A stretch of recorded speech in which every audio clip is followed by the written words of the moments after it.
¿Qué tal, hermanos? Dios los bendiga. Vamos a ver una meditación más de el Salmo 119. Ahora vamos a ver la sección de los versículos 17 al 24, que en sí esta sección de 8 versículos son la tercera estrofa de este extenso canto de 22 estrofas que es el Salmo 31, el Salmo 119, perdón. Y dice en los versículos 17 al 20, haz bien a tu siervo, que viva y guarde tu palabra. Abre mis ojos y miraré las maravillas de tu ley.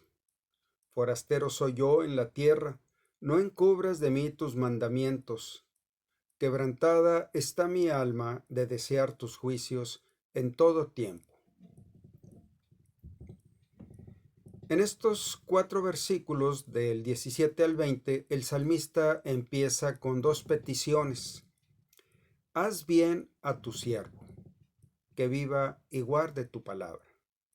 Abre mis ojos y miraré las maravillas de tu ley. El salmista quiere mostrar la palabra de Dios en su totalidad, mostrándola con diferentes descripciones, usando una serie de términos con los que describe la palabra de Dios. Por ejemplo, aquí, cuando usa el término tu ley, que describe a la palabra de Dios como la ley y revelación. En ocasiones usa la palabra hebrea Torah, refiriéndose a la ley, y también refiriéndose a los 5 libros del Pentateuco, Génesis, Éxodo, Levítico, Números y Deuteronomio. Y en otras ocasiones se refiere a toda la revelación escrita, como la ley de Dios o la voluntad de Dios revelada a través de las escrituras. Torah viene de un verbo que significa dirigir o enseñar. En este sentido, es la voluntad de Dios revelada, tanto en leyes específicas como en toda su revelación.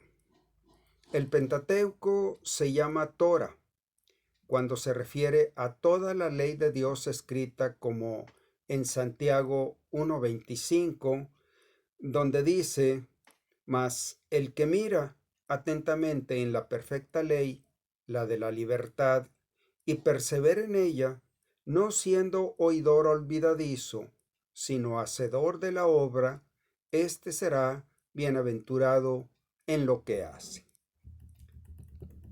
Refiriéndose a que esta bienaventuranza viene por aceptar la guía y la dirección de Dios a través de las Escrituras.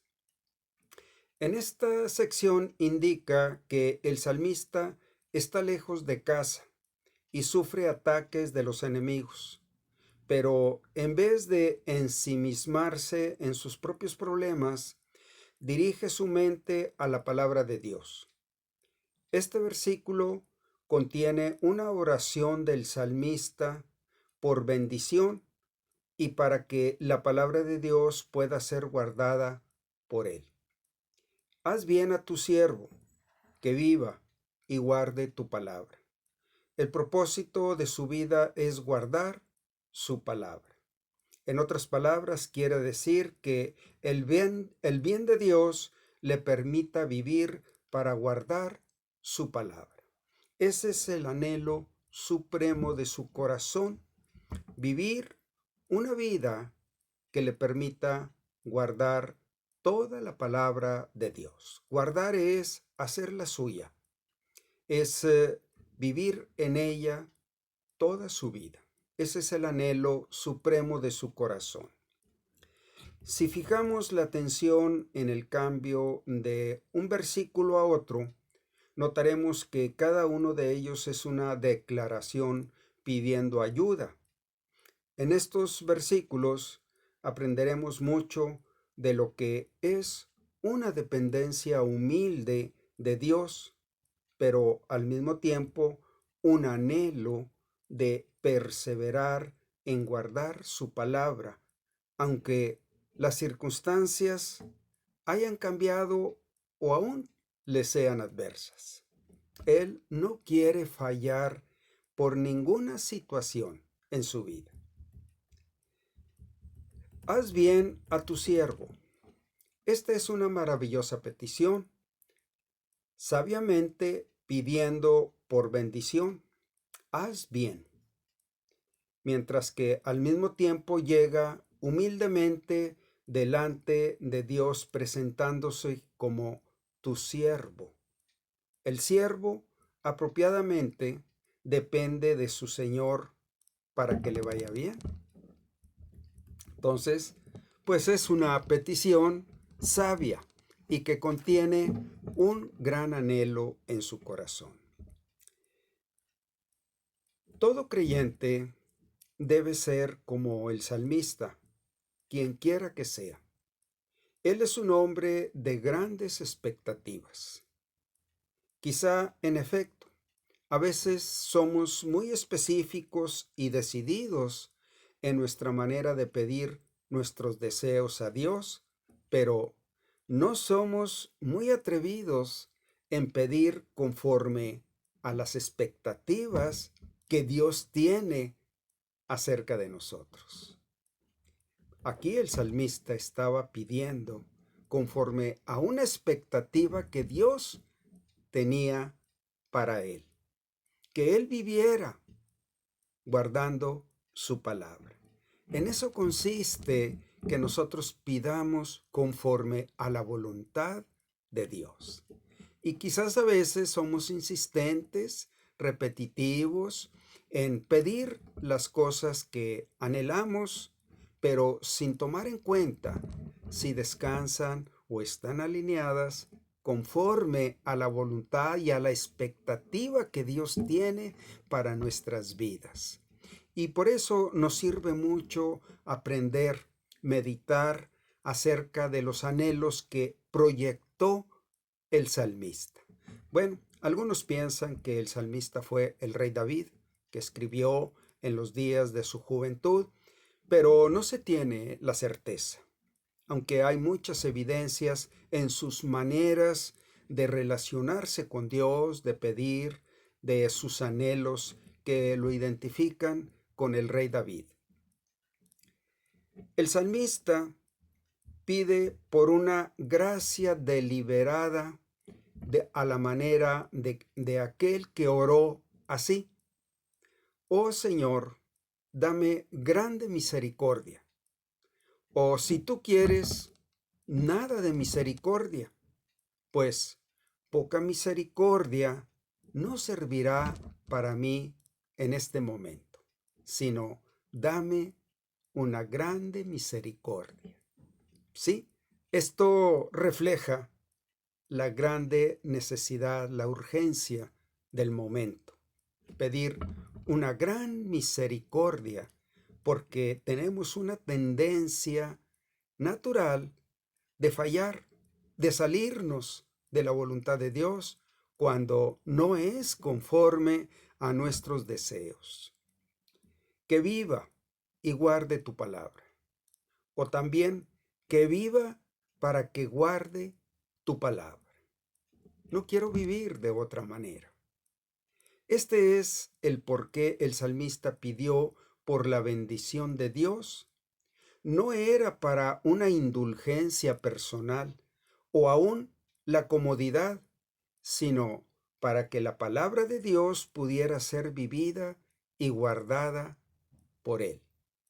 Esta es una maravillosa oración que da honra a Dios, la cual con toda seguridad es escuchada en el cielo. ¿Y saben por qué? Porque es conforme a la voluntad de Dios. Eso es lo que Dios anhela, que nosotros lleguemos a decirle conforme a su expectativa: lámpara es a mis pies tu palabra y lumbrera a mi camino. Bueno, Dios se complace en que le pidamos cosas que son de su voluntad para nosotros.